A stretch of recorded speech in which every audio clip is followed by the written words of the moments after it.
esa puerta, la otra mitad con esa puerta, y por favor dejar los espacios vacíos. También les recordamos que está prohibido llevar alimentos o bebidas adentro del auditorio. Y gracias por apagar sus celulares o ponerles en modo avión. Hoy tenemos el gran placer de tener la doctora Katia Constance del Centro de Ciencias de la Atmósfera de la UNAM. Ella es microbióloga ambiental, hizo su licenciatura en la Facultad de Ciencias aquí en la UNAM y después una maestría y un doctorado en el Instituto de Geología, también de la UNAM.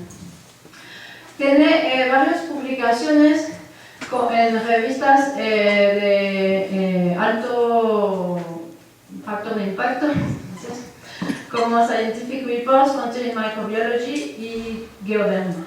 Y hoy nos va a hablar, creo que, de resultados de su tesis de doctorado, más bien, ¿no? Gracias.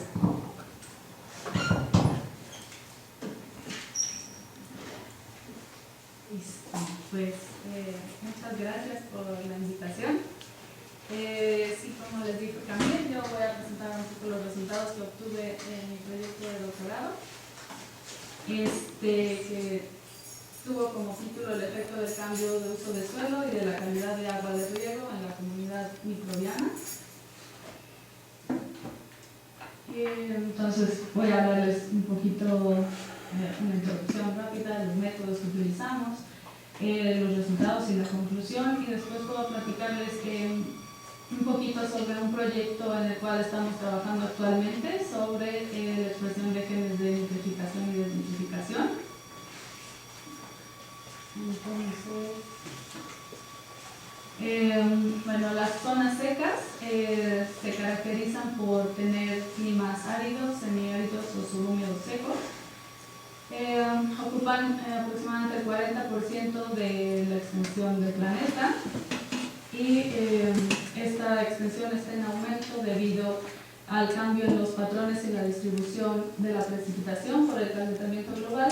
Sin embargo, son muy importantes porque mantienen a 1/3 de la población mundial. Esto equivale aproximadamente a 2.000 millones de personas. Sin embargo, al no tener infraestructura para el riego, los periodos de cultivo son cortos, solo en la época de lluvias. Al ser zonas áridas, sus recursos hídricos son tanto superficiales como subterráneos, pues son limitados. Entonces es común que se use el agua residual, ya sea tratada o cruda, para el riego de los cultivos. Y como pueden observar, pues México, una gran extensión de su territorio, está considerada como una zona seca, que está distribuida en los desiertos de Sonora y Chihuahua y en una parte central que está entre las sierras Madre Occidental y Oriental. Por lo general son pastizales o matorrales, su vegetación natural. Sin embargo, la mayor parte ha tenido un cambio de uso de suelo con fines agrícolas. Y en el país son las zonas semiáridas y subhúmedas donde se produce el 50% de la producción agrícola. Y como les mencionaba, pues en estas zonas áridas o semiáridas se utiliza mucho el agua residual para el riego de los cultivos, sobre todo en países pobres o en vías de desarrollo. Y pues México es uno de los países que tiene las extensiones más grandes donde se usa agua residual para el riego. En México solo el 9% del agua residual que se utiliza para el riego de los cultivos es tratada. La demás es agua residual cruda. Y un ejemplo de esto, o de estas zonas, es el Valle del Mezquital, que se encuentra en el estado de Hidalgo. Tiene aproximadamente 90.000 hectáreas y está considerada como una de las zonas más grandes del mundo que utiliza agua residual cruda para el riego de los cultivos. Y en esta zona podemos encontrar 5 sistemas de uso de suelo. la vegetación natural, que está clasificada como matorral xerófilo, que ya solo se encuentra en las partes altas de las montañas. En las partes medias y bajas ya han tenido un cambio de uso de suelo con fines agrícolas. Y en las zonas intermedias del piedemonte o en las zonas donde no hay infraestructura para el riego se practica la agricultura de temporal.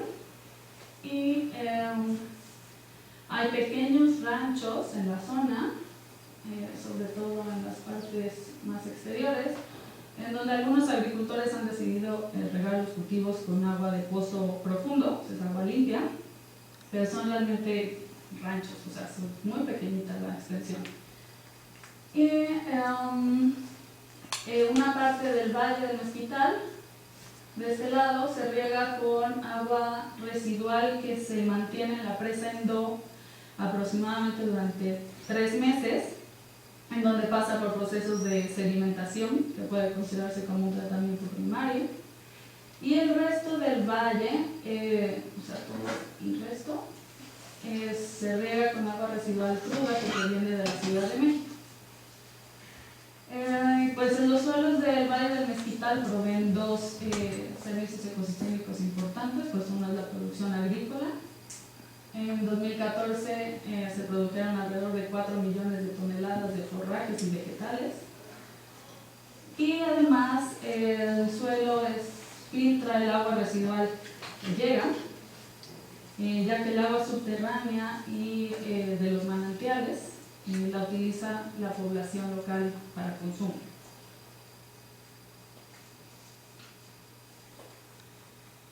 Pues bueno, en el Valle del Mezquital ya se han hecho varios estudios en donde se han analizado los cambios que produce, los cambios que se producen en las características físico-químicas por el cambio de uso de suelo y por el uso de agua residual. Y pues bueno, el cambio de uso de suelo modifica la cantidad y la calidad de la materia orgánica y disminuye los almacenes de carbono. Sin embargo, cuando se introduce el riego, estos almacenes de carbono aumentan, así como la materia orgánica lábil. También se mejoran los balances de nutrientes. Sin embargo, pues también el agua residual incrementa la salinidad del suelo y provoca la acumulación de metales pesados, antibióticos y patógenos.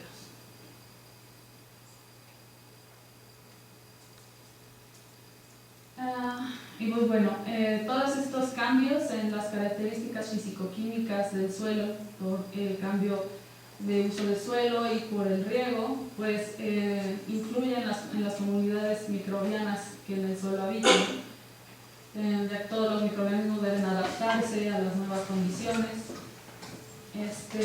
Y pues es una intrincada red de parámetros que influyen en qué organismos van a poder sobrevivir o estar limitados en cierto ambiente. Y esta interrelación de los microorganismos con los parámetros físico-químicos pues está dado también por la participación de los microorganismos en los ciclos bioquímicos. Por un lado, su participación en la descomposición de la materia orgánica, que depende, entre otras cosas, de la calidad y la cantidad de residuos vegetales, y el reciclaje de nutrientes, como el nitrógeno, el fósforo y el azufre, que durante la descomposición de la materia orgánica pues se convierten en sustancias inorgánicas que son utilizadas por las plantas y los microorganismos. Y pues bueno, esto también influye en la emisión y el consumo de gases, principalmente la producción de óxido de CO2 y de óxido nitroso y el consumo de metano. Y pues también los microorganismos participan de forma importante en relaciones simbióticas con las plantas que les permiten crecer en ambientes pues limitados de agua y de nutrientes.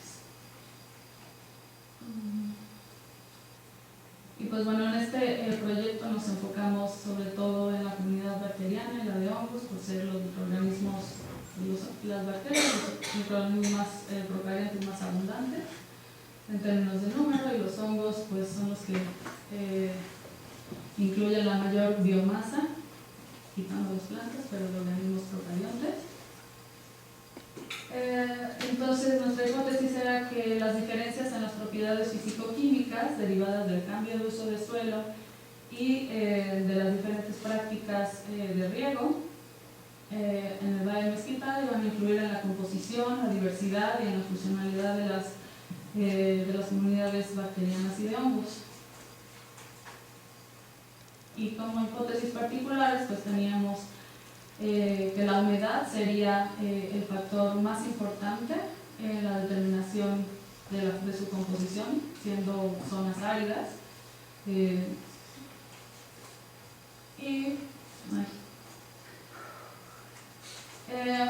También pensábamos que bueno, las comunidades de los sistemas que pasan mayor parte del tiempo o mayor parte del año secas, pues iban a ser similares entre sí, es decir, los sistemas de matorral y de temporal, comparados con los sistemas que se riegan con agua residual, ya fuera cruda o de la que proviene de la presa. Y tendríamos como un sistema intermedio al sistema que se riega con agua de pozo. Y al ser una zona semiárida y ser la humedad un factor importante, pensábamos que la temporalidad iba a tener un efecto también importante en la composición de la comunidad. Entonces íbamos a ver diferencias entre la época de lluvias y la época de secas. Además, pensábamos observar una mayor diversidad tanto de bacterias y de hongos en los sistemas de matorral, como se ha observado en otros estudios en donde se compara zonas semiáridas que han tenido cambio de uso de suelo agrícola. Y con respecto a la funcionalidad bacteriana, esperábamos ver incrementados las funciones relacionadas al ciclo del nitrógeno, aumentadas en los sistemas que se riegan con agua residual, pues porque el agua residual introduce muchísimo nitrógeno al suelo en forma de amonio. Y esperábamos observar una degradación de materia orgánica compleja mayor en los sistemas de matorral, debido a la composición de la materia orgánica que se ha visto en estudios previos. Esperábamos encontrar una mayor abundancia de hongos degradadores en los suelos que se riegan con agua residual, debido a que pasan la mayor parte del año húmedos, tienen muchísimas fuentes de carbono, y esperábamos encontrar más simbiontes en los suelos que permanecen secos la mayor parte del año. Y al estar trabajando con agua residual, pues siempre nos enfocamos un poco en los patógenos, entonces esperábamos encontrar una mayor abundancia de patógenos en los sitios que se riegan con agua residual. Pues bueno, para probar estas hipótesis, se tomaron muestras de suelo de estos 5 diferentes sistemas: matorral, temporal, agua de pozo, el agua residual de la presa y el agua residual cruda durante la época de secas y la época de lluvias, y se midieron diferentes parámetros físico-químicos, entre ellos la humedad, el pH, la conductividad, las concentraciones de carbono, nitrógeno y fósforo, y de cationes intercambiables. Y se hizo una librería de anticones que se secuenciaron, y con diferentes herramientas informáticas se analizaron, y para determinar la comunidad bacteriana utilizamos el gen 16S. Determinamos a la comunidad total por medio de ADN y a la comunidad potencialmente activa por medio de ARN. Utilizamos como base de datos de referencia la Silva 123.1, y para hacer una predicción de las funciones bacterianas utilizamos un programa que se llama Tax4Fun. Y para hacer la determinación de la comunidad de hongos utilizamos al NTS2. utilizamos como base de datos de referencia la UNED 7.1 y para hacer una asociación de los gremios fúngicos utilizamos un programa que se llama Fungils. Y para determinar los patógenos lo que hicimos fue una preselección que después buscamos en nuestra base de datos y después corroboramos con BLAST. Bueno, con respecto a las propiedades físico-químicas, pues encontramos que los sistemas de matorral, de temporal y de agua de pozo tienen en promedio 19% de humedad en comparación con los sistemas que se riegan con agua residual, que tienen alrededor del 30%. El pH tiene un rango corto, de 7.1 a 7.8. Y observamos que varios parámetros como la conductividad eléctrica, el fósforo y los cationes intercambiables aumentan en los suelos que se riegan con agua residual. También observamos que la menor concentración de carbono y nitrógeno la tenían los suelos de temporal, o sea, son los más pobres. Y con respecto a la riqueza y diversidad de las comunidades bacterianas, observamos que a diferencia de lo que nosotros pensábamos, la comunidad del sistema de matorral no tenía una diversidad mayor que los sistemas agrícolas.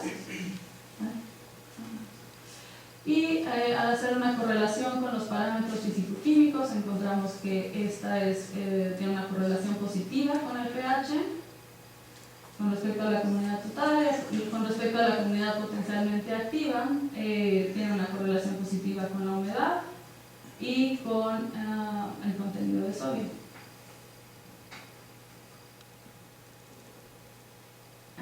Con respecto a la influencia de las características del suelo en la estructura de la comunidad, pues los análisis nos mostraron que en efecto el cambio de uso de suelo y las prácticas de riego tienen un efecto en la estructura de las comunidades. Sin embargo, en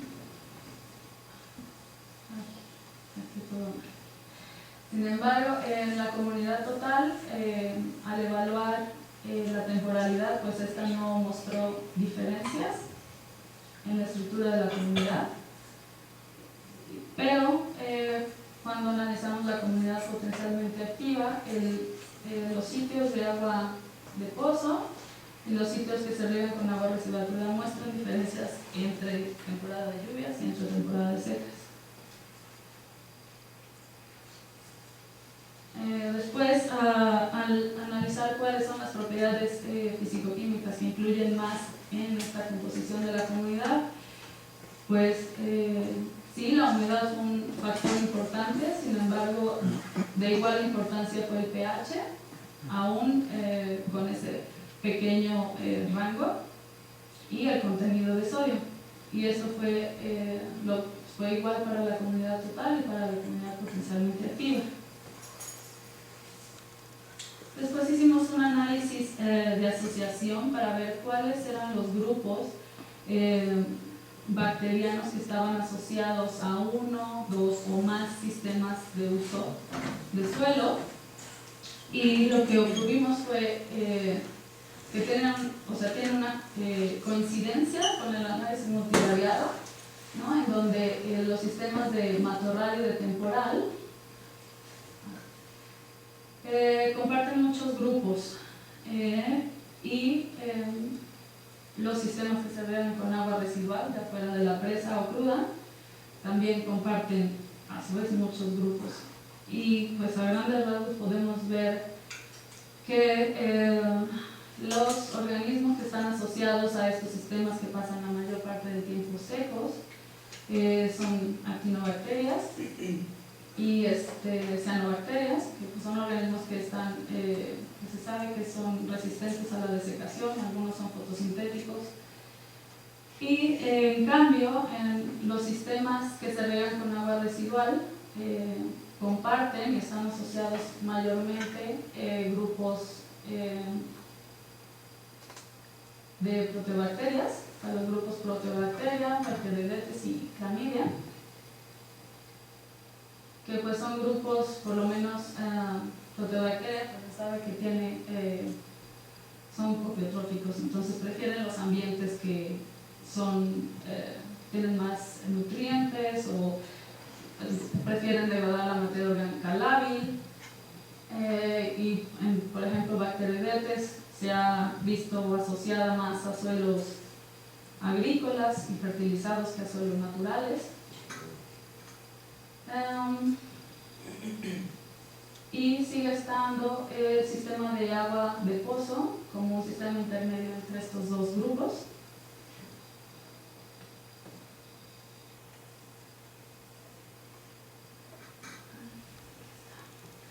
Y con respecto a la funcionalidad bacteriana, pues nosotros analizamos 15 diferentes procesos relacionados al ciclo del carbono, nitrógeno, fósforo y azufre.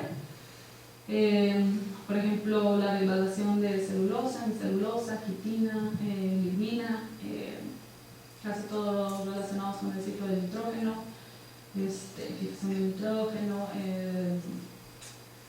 nitrificación, desnitrificación, también decimos ánamos, la reducción de nitrato, en fin, una serie de funcionalidades bacterianas en donde encontramos,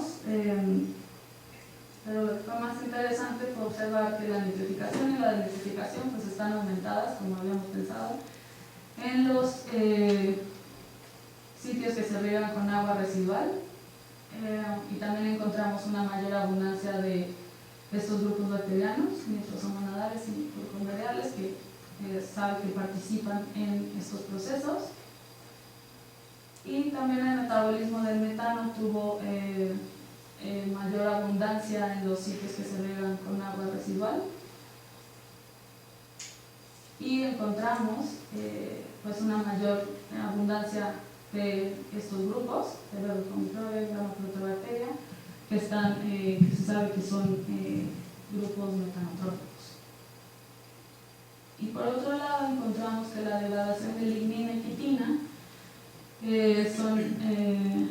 tienen una mayor abundancia en los sitios de matorral, ¿no? Como habíamos propuesto en las hipótesis.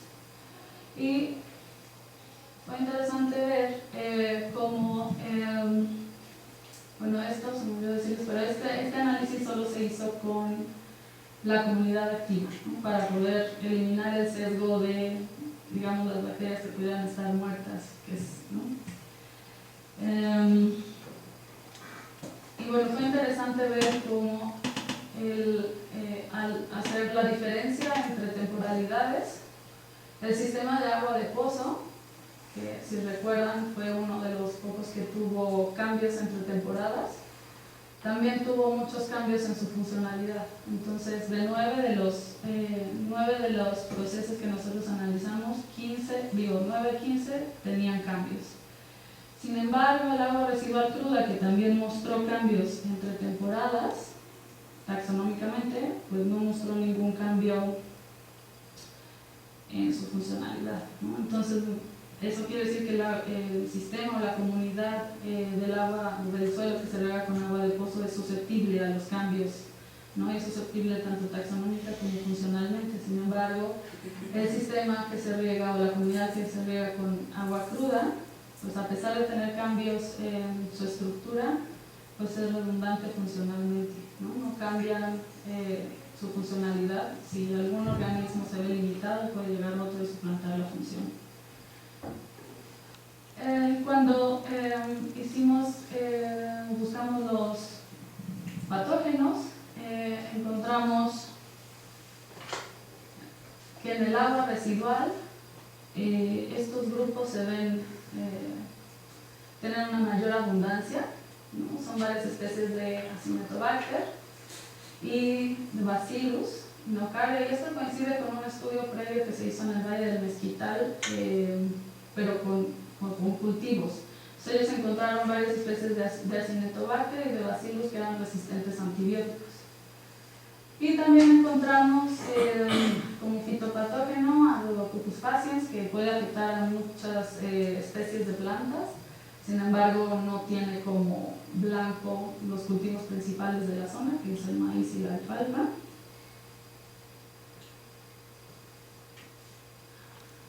Y con respecto a la comunidad de hongos, lo que observamos fue que sí hay una mayor riqueza y diversidad de hongos en el sistema de matorral, o sea, conserva la vegetación natural, y esta va disminuyendo cuando hay un cambio de uso de suelo, y la menor diversidad se encuentra en el sistema que se riega con agua residual cruda. Estos parámetros tuvieron una correlación positiva con la relación de carbono-nitrógeno y negativa con la humedad, el fósforo y el sodio, que son características que están aumentadas en los sitios que se riegan con agua residual. Y cuando hicimos el análisis de la estructura de las comunidades, sí, el cambio de uso de suelo y la calidad del riego, la calidad del agua que se usa para el riego influye en la composición de las comunidades. Pero a diferencia de las bacterias, podemos observar que la comunidad del sistema de matorral está completamente separada, o digamos muy distinta a la de los sistemas agrícolas.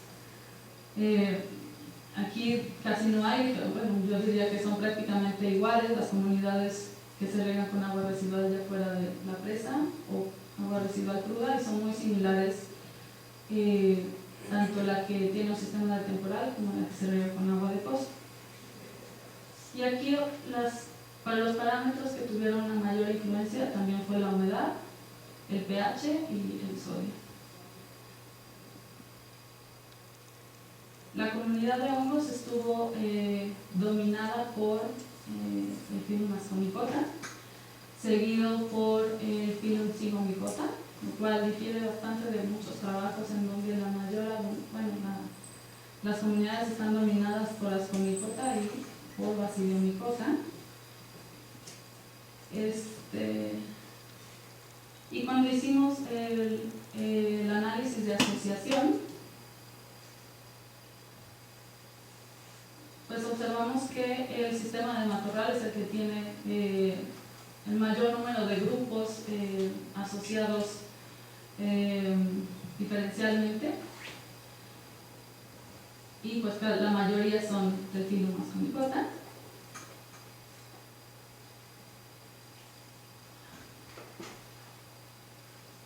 Y por ejemplo, hay una mayor presencia de Chytridiomycota en estos sitios que se riegan con agua residual que en los demás sistemas. Y la mayoría de los grupos que estaban asociados a los sistemas de matorral y de temporal tenían una correlación negativa con la humedad, el sodio y el fósforo, y los que están asociados a los sistemas que se riegan con agua residual, todo lo contrario, no tienen una correlación positiva con estos parámetros. Pero la mayoría, ya fueran negativos o positivos, es el fósforo el que tiene una correlación. Y después, cuando se analizaron los gremios, observamos que pues, la mayor abundancia la tenían los hongos saprófitos, aunque no vimos diferencias, como nosotros esperábamos, entre los diferentes sistemas que analizamos. Los simbiontes muestran una reducción, como esperábamos, en los sistemas que se riegan con agua residual.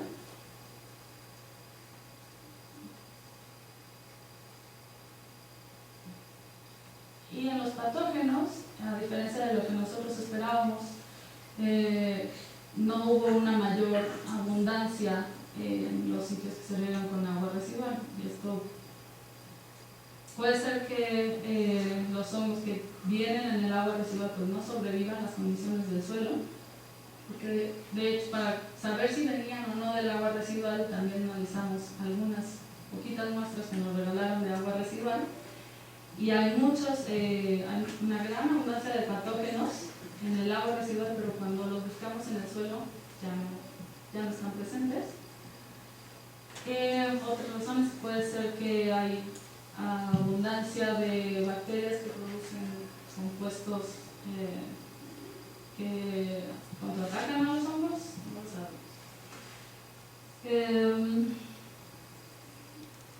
Y encontramos que de los géneros más abundantes, más saprófitos más abundantes, fue Bacterella, pero solo en los sistemas su abundancia es mucho mayor en los sistemas que se riegan con agua residual. Y el género saprófito más abundante es en los sistemas de matorral, por ejemplo, es Penicillium. Y en el caso de los simbiontes, fue Capronia la más abundante en los sistemas de matorral, en el sistema de matorral, y Glomus en los sistemas agrícolas. Entonces hay un intercambio ahí de los géneros más abundantes dependiendo del sistema del ambiente en el que están. Y con respecto a los patógenos, pues encontramos una mayor abundancia de estos tres patógenos en los suelos que se riegan con agua residual, que todos son oportunistas. También las bacterias todas son bacterias oportunistas, o sea que solo infectarán a aquellos que están comprometidos. Y con respecto a los fitopatógenos, encontramos estos tres grupos que sí son o que sí tienen como blanco tanto el maíz como la alfalfa, ¿no?, que son los principales cultivos de la zona.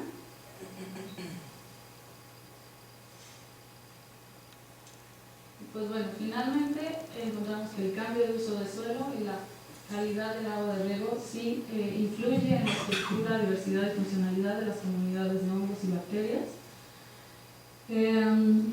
Está determinada principalmente por la humedad, pero de igual importancia es el sodio y el pH.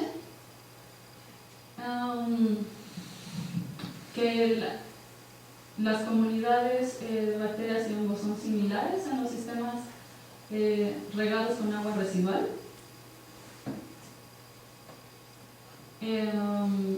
Y que con respecto a las bacterias, las comunidades del matorral y del temporal son similares, y de los hongos serían similares las del temporal con el que se riega con agua de pozo. No observamos diferencias en la estructura de las comunidades entre temporadas a nivel de DNA, en ninguna de las dos comunidades, pero a nivel de RNA observamos diferencias entre la comunidad que se riega con agua de pozo y la que se riega con agua residual cruda. La diversidad de los hongos es mayor en el sistema de matorral, como hemos pensado, y la diversidad de bacterias no es mayor en el sistema de matorral. Bueno, las funciones bacterianas relacionadas con el ciclo del nitrógeno sí están aumentadas en los sistemas que se riegan con agua residual, y las funciones de degradación de materia orgánica compleja están aumentadas en los sistemas de matorral. Por lo mismo pensamos que el sistema regado con agua de pozo, como les comentaba, es susceptible taxonómica y funcionalmente, mientras que el que se riega con agua residual cruda tiene una alta redundancia funcional. Los hongos saprófitos no fueron más abundantes en los sistemas regados con agua residual, y los simbiontes son más abundantes en los sistemas de matorral y realmente se ven disminuidos por efecto del agua residual. Y bueno, los organismos patógenos no necesariamente son más abundantes en el agua residual. Sin embargo, hay grupos patógenos que pueden ser peligrosos para las personas que puedan estar en contacto, que estuvieran enfermos con el suelo que se riega con agua residual. Y los hongos fitopatógenos podrían ser perjudiciales para los cultivos de la zona. Entonces, esto es los resultados de mi proyecto de doctorado. Y ahorita les puedo platicar de un proyecto del que estamos trabajando actualmente, que es sobre la expresión de genes de nitrificación y desnitrificación en respuesta a un evento de riego con agua residual. Y como les mencionaba, el agua residual introduce al suelo una gran cantidad de nitrógeno en forma de amonio, lo cual puede resultar en la contaminación atmosférica por un lado, por la emisión de óxido nitroso, y subterránea por la lixiviación de nitratos. Y pues bueno, estos procesos, digamos que estos cambios en las formas de nitrógeno están mediados por los microorganismos, por los procesos de nitrificación y desnitrificación. Entonces lo que queremos pues, es caracterizar a la comunidad bacteriana en la expresión de genes funcionales y que nos permita conocer un poco mejor el sistema y tal vez poder anticipar estas emisiones, ¿no? Y hacer tal vez algún tipo de recomendación sobre las prácticas de manejo.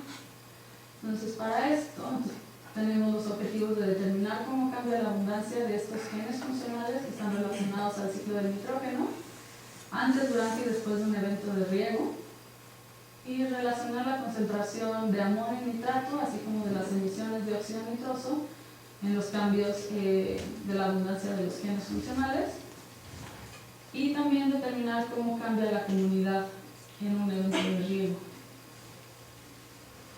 Y pues para esto hicimos un muestreo en 3 parcelas a 2 diferentes profundidades durante 2 etapas del desarrollo del cultivo, que en este caso fue maíz, durante varios días consecutivos. Entonces tomábamos muestras un día antes, el día del riego, 1, 2, 3, 5 y 10 días después del riego. Y los métodos que utilizamos fue, pues medimos los gases, se mide óxido nitroso, dióxido de carbono y metano in situ. Después medimos las propiedades físico-químicas de las muestras del suelo y hacemos una determinación de amonio y de nitrato.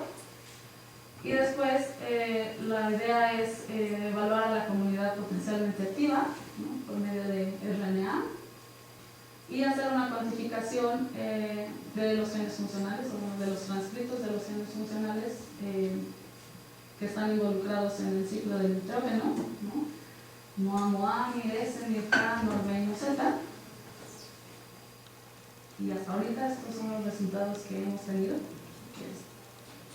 Entonces podemos observar como el día del riego es como pues, hay un pico en la concentración de amonio y baja el nitrato, y también hay un aumento justo el día del riego o un día después en las emisiones de óxido nitroso, dependiendo de la etapa en la que esté el cultivo. Y pues eso, hasta ahí vamos con ese proyecto. Entonces, muchas gracias por su atención.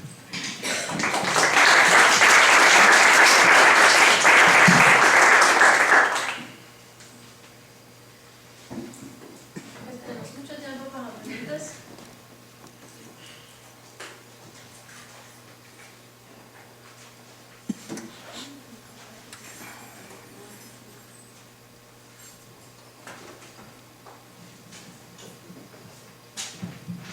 Bueno, doctora, gracias por su exposición, estuvo muy interesante, y mi pregunta es muy básica, para ubicarme al menos en lo personal. ¿Cuál es la diferencia entre agua residual de la presa y agua residual cruda? Quiero entender que el agua residual de la presa recibe afluentes de río, un ejemplo, Potitlán, y además residuales de domésticas, de fábricas. ¿A qué se refiere? Pues microbiológicamente la verdad no hay mucha diferencia. No me Pero, refiero a ¿cuál es la diferencia? El agua de la presa tiene menos materia orgánica, o sea, precisamente lo que pasa por procesos de sedimentación. Tiene menos sales también. Entonces, o sea, sus características son levemente distintas, realmente. A la cruda. Sí, a la cruda. La vegetación acuática tendrá algo que ver, porque tengo entendido que la presa en Do invariablemente está infestada por más campañas de río acuático.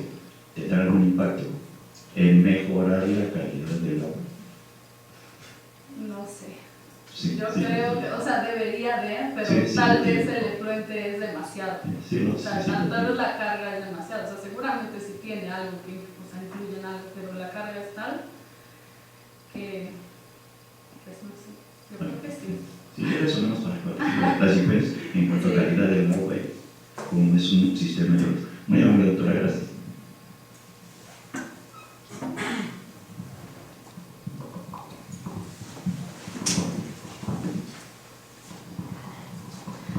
Muchas gracias. Estuvo muy interesante. Perdón que no haya llegado al inicio y entonces tal vez te voy a preguntar algo muy básico, pero es como de manzanas y necesito hacer la pregunta, ¿no? Porque tú dices que las funciones bacterianas aumentaron en las funciones nitrificantes y desnitrificantes cuando había agua residual. No me queda claro cuál es el impacto de esta conclusión. O sea, ¿qué en realidad quiere decir que aumenten las funciones de nitrificación y desnitrificación con este tipo de agua?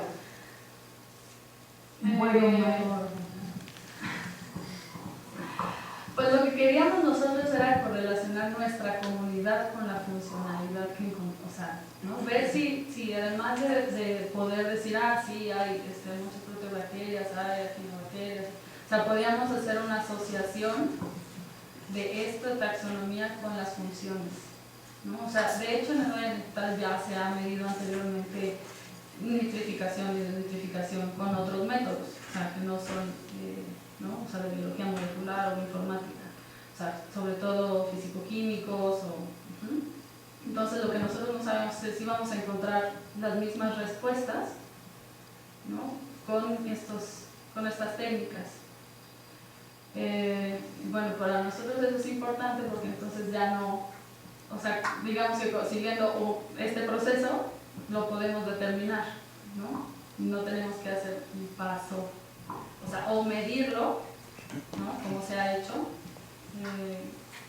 químicamente en el laboratorio, sino que lo puedes determinar con este tipo de programas. Para nosotros eso era como importante, ¿no? Ver que nosotros obtuviéramos los mismos resultados que se pueden medir de forma físico-química. Ya, y es que hemos pensado que en estas tierras que se están regando con agua residual hay una mayor degradación de los suelos y que están como en una decadencia productiva, más o menos. Esa es una idea que hay en esta zona y también en general. Por eso quería saber si tú podrías decir que estos procesos de nitrificación y desnitrificación están asociados a algo así también. Pues yo no los veo muy decadentes, la verdad. Los suelos, o sea, son altamente productivos, o sea, son mucho más productivos que los suelos donde se rega de temporal. Digo, tienen una cantidad de nutrientes impresionante.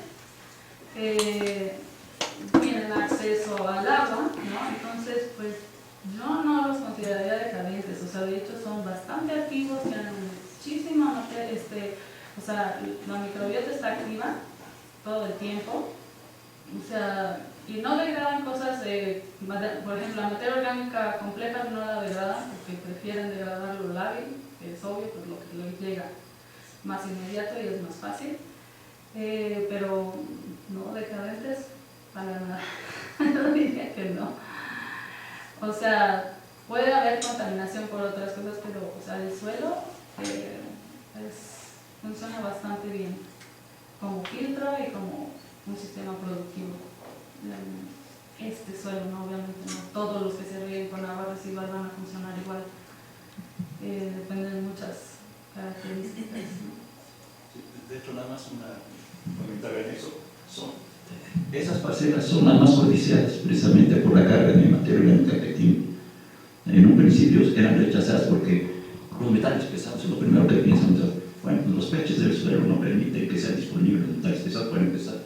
pero al ver los niveles de producción se volvieron muy codiciosos esos terrenos que son regados con las aguas residuales crudas, las crudas sobre todo.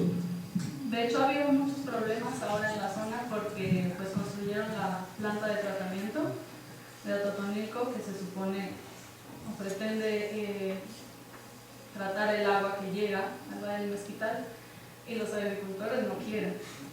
O sea, ha habido muchos problemas porque ellos no quieren, porque justamente la planta quita nutrientes y materia orgánica que ellos les sirve, ¿no? O sea, la mayoría de las parcelas no usan, por ejemplo, fertilizantes, ¿no? Que no es necesario porque la cantidad de nutrientes que llega es más que suficiente.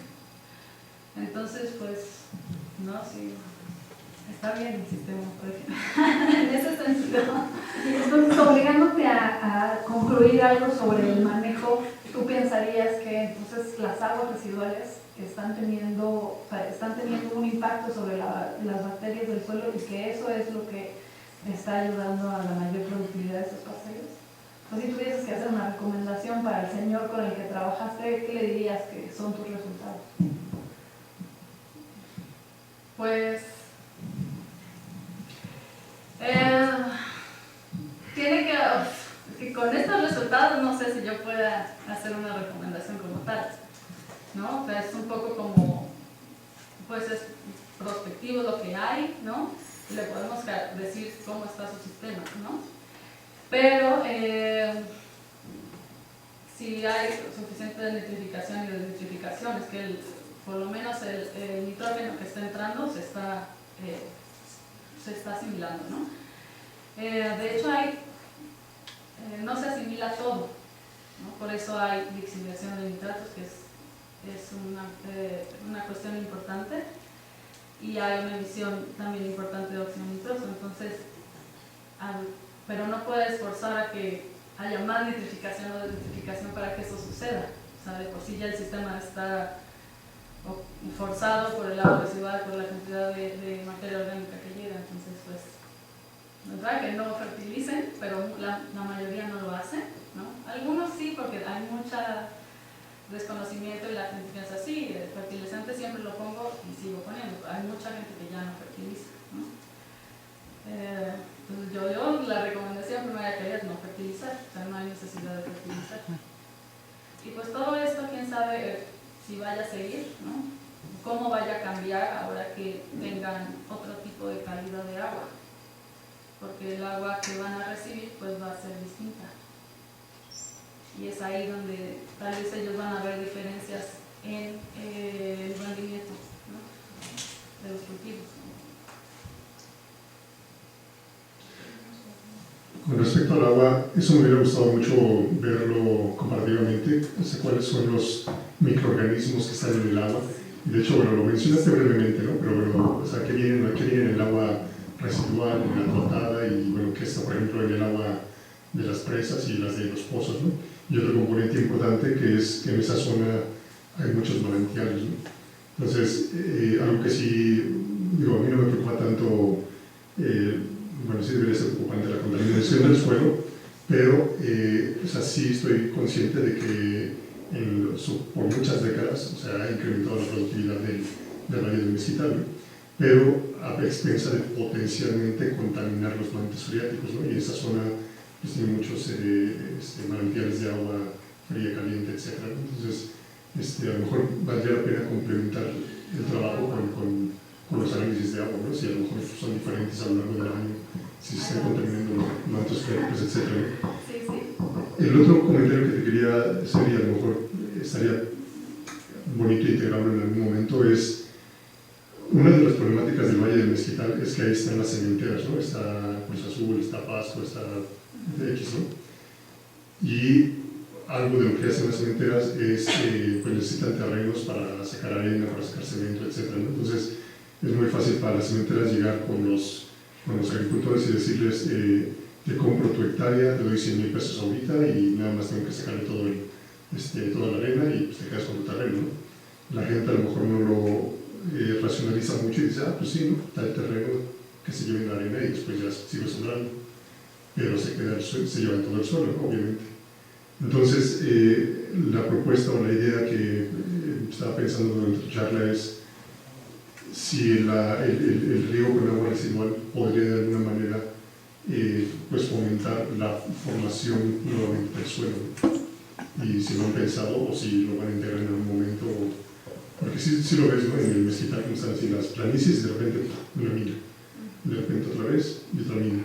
Entonces hay mucha degradación de producto de las minas, ¿no? Pues el agua residual sí serviría como para la formación de suelo, porque tiene una cantidad de materia orgánica bastante alta.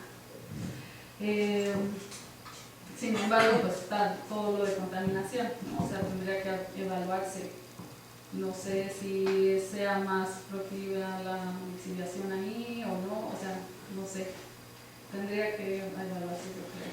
Pero desde el agua residual no se medía, por lo menos para el material orgánico en suelos pobres.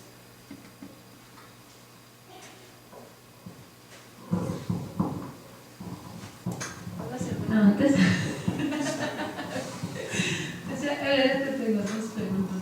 A mí me parece muy interesante que tenés un set de datos de bacteria y de hongos y quería saber si tratas de compararlos un poco como el uno con el otro.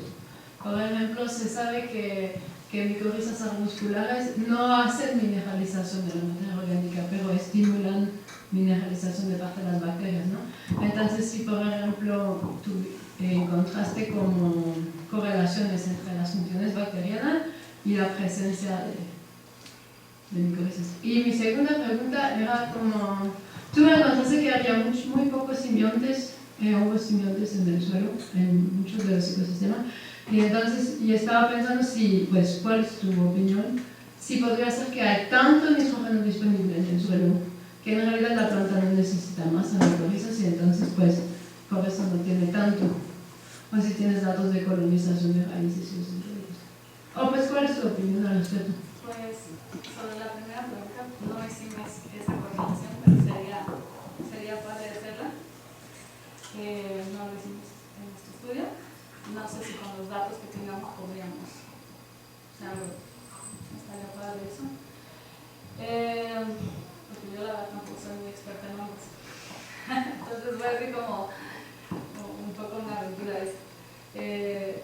Y con respecto a lo de las micorrizas, en el agua residual justo hay una chica que hizo una tesis de licenciatura en los suelos que se riegan con agua residual cruda y hizo la comparación con suelos que se riegan con agua de pozo.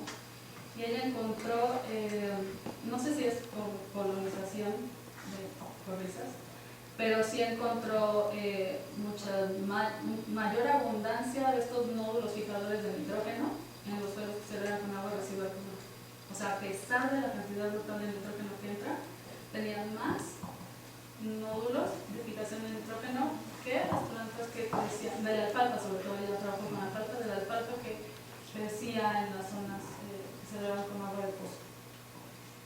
Pero se quedó ahí, o sea, todavía no avanza ese proyecto mucho porque pues, ella se tituló y ya hasta ahí quedó, entonces pues todavía no hay datos aquí para trabajo, eso es muy interesante. Luego me dices ideas. Sí. Sí, mi pregunta es, dices que el Valle del Mezquital es una de las regiones más grandes del planeta que tiene este sistema de captar agua, ¿no? Usar agua residual. Ajá, en México, ¿qué otros sistemas son más o menos parecidos y comparables?